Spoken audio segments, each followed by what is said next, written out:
Usa ang Lagaw Central Elementary School sa unang nakadawat og Read Learn Package Books gikan sa Department of Education kun DepEd Jansan. Gani sa nilabay nga school year, ana-ana lang sa 30 ang ihapsanan na readers nila, sumala pa sa reading coordinator dinhi nga si Chelin May Lastimosa. Tungod sab ni ini, taas na matud pa ang tsansa aron wala nay bata nga di kabalo mobasa sa ilahang tulunghaan. So ito po ay naglalayong maibsan reduction of our non-readers sa DepEd based naman sa ating PhilErie assessment and Carla.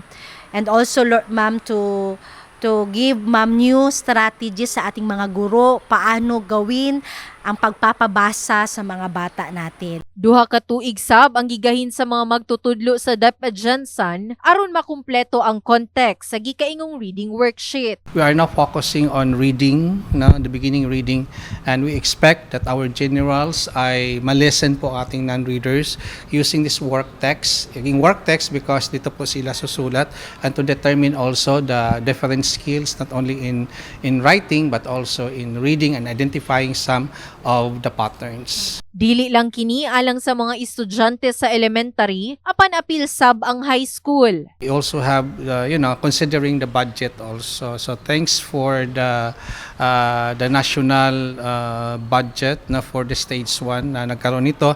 And I hope that marinig ito at makita ni Mayor, and the Mayor will also funded these materials kasi as of this moment hindi po siya stage 1:1 ratio considering the budget, no. Ang developmental o corrective reading pila lang sa klase sa gipanghatag nga worksheet. Gani sa Lagaw Central Elementary School, usa ka oras ang igahin sa matag grade level aron kini matudluan. Most specifically, ma'am, meron kasi kaming naka-allotted time sa aming class program, ma'am, na yung tinatawag namin, ma'am, National Reading Program and National Mathematics Program.